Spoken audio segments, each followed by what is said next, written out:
अब हमें देखना है कि हम एक किसी एम्पलीफायर को कैसे एनालिसिस करते हैं। तो the next topic is analysing N amplifier. तो फॉर द एम्पलीफायर एनालिसिस आप सिंपली अगर एम्पलीफायर का एनालिसिस करेंगे तो ये कॉम्प्लिकेटेड होता है, बिकॉज इसमें डीसी भी अवेलेबल होता है और एसी भी अवेलेबल होता है। अगर आपने एम्पलीफायर का फिगर देखा हो तो उसमें देखा होगा आपने कि बहुत सारे कैपेसिटर्स लगे होते हैं, बहुत सारे रजिस्टर्स लगे होते हैं, कुछ डीसी वोल्टेज सोर्स लगे होते हैं, कुछ एसी वोल्टेज सोर्स लगे होते हैं। तो उसका जो एनालिसिस है वो थोड़ा कॉम्प्लिकेटेड होता है। तो इसका एनालिसिस करने के लिए we have to calculate the effect of DC sources.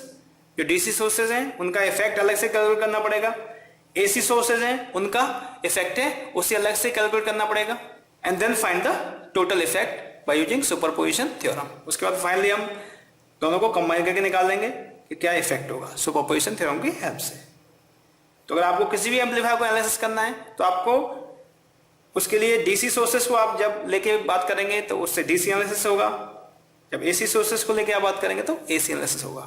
तो आपको डीसी एनालिसिस करना पड़ेगा और एसी एनालिसिस करना पड़ेगा। तो डीसी एनालिसिस देखिए, डीसी एनालिसिस कैसे करते हैं। In DC analysis calculate the DC voltage and current. DC analysis में आपको क्या करना है, डीसी वोल्टेज और करंट की वैल्यू निकालनी है। और डीसी एनालिसिस करते समय आपको जो सारे कैपेसिटर्स हैं उन्हें ओपन कर देना होता है। जो एम्पलीफायर का सर्किट दिया होगा उसे आपको ड्रॉ करना होगा ना, उसका इक्विवेलेंट डीसी इक्विवेलेंट सर्किट। तो उसके लिए सारे कैपेसिटर को आपको ओपन करना होता है। तो कैपेसिटर्स को हटाने के बाद जब ओपन कर देंगे तो वो सर्किट हट जाएगा जो उससे कनेक्ट होगा कैपेसिटर के थ्रू। उसे हटाने के बाद जो सर्किट बचता है उसे हम कहते हैं DC equivalent circuit of N amplifier. आगे हम क्वेश्चन लेंगे तो ये आपको साफ साफ दिखाई देगा और क्लियर भी होगा। तो डीसी एनालिसिस के दौरान आप वीवी निकालते हैं, आईवी निकालते हैं, आईसी निकालते हैं, वीसी निकालते हैं। तो जैसे हमने बायसिंग में क्वेश्चंस किए थे, सिंपली ये उसी टाइप का क्वेश्चन होगा। यहाँ पर आपको अभी आप डीसी वैल्यू निकाल रहे हैं तो सिंपली बायसिंग वाली प्रॉब्लम कर रहे हैं, कुछ इस तरीके का ही आपको दिखाई देगा। तो डीसी एनालिसिस हो जाएगा। डीसी वैल्यू निकालने के बाद फिर आपको एसी एनालिसिस करना होता है।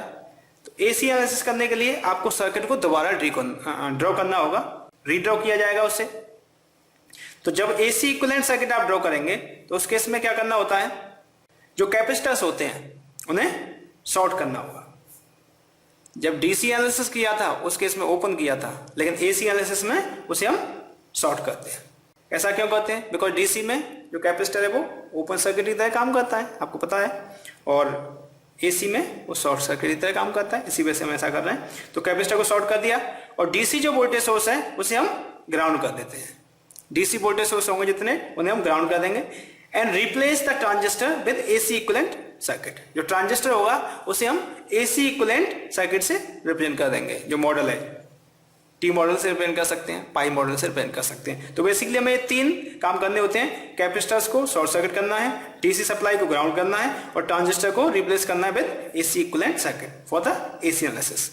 ये करने के बाद हमें कैलकुलेट करना होता है वोल्टेज गेन आप उसमें निकालेंगे, करंट गेन निकाल सकते हैं, इनपुट इंपीडेंस निकाल सकते हैं और आउटपुट इंपीडेंस निकाल सकते हैं। देखिए यहाँ पर कुछ हमने एक बीडीबी एम्पलीफायर लिया है और सी एम्पलीफायर कुछ इस तरीके से दिखता है। यहाँ पर जो इनपुट है उसे कैपेसिटर के थ्रू हमने दिया, आउटपुट है वो कैपेसिटर के थ्रू ले रहे हैं। यहाँ पर एक कैपेसिटर लगाया। तो जब आपको इस टाइप से कैपेसिटर्स दिखाई देने लगे तो आप समझ लीजिए ये एम्पलीफायर का सर्किट है। इसे VDB हम कह रहे हैं, वोल्टेज डिवाइडर बायस एम्पलीफायर कह रहे हैं, बिकॉज यहाँ पर जो बायसिंग हमने यूज किया, बायसिंग नेटवर्क, वो voltage divider biasing network use किया है, इस वजह से VDB एम्पलीफायर कह रहे हैं।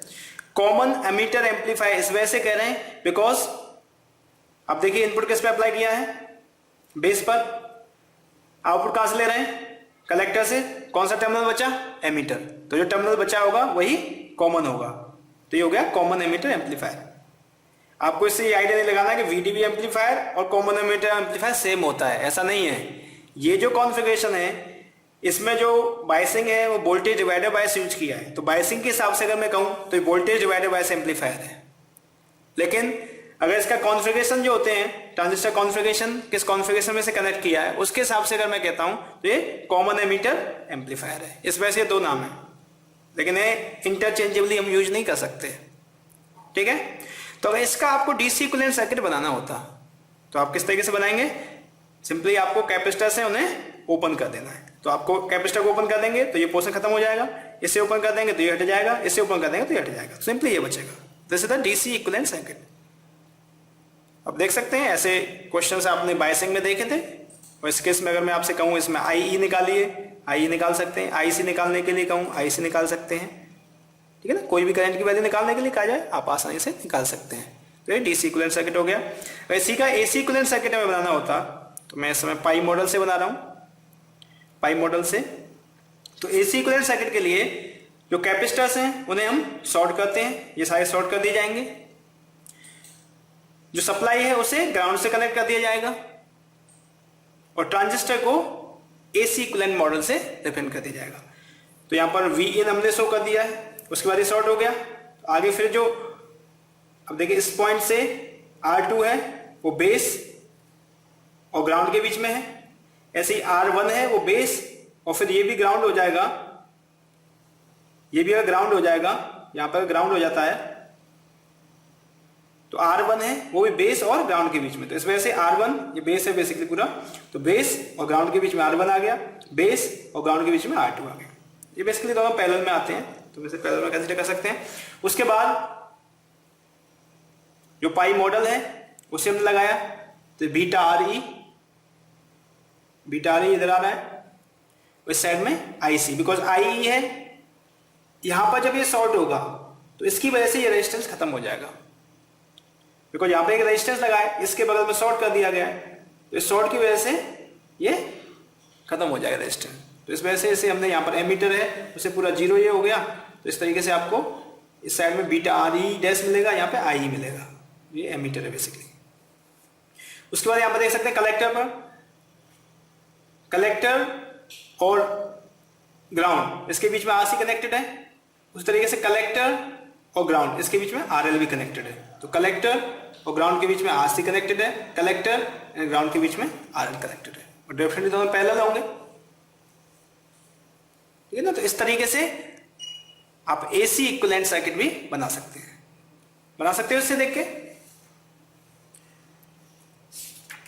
ठीक है। इसके बाद मैं इसका वोल्टेज गेन निकालना होता है।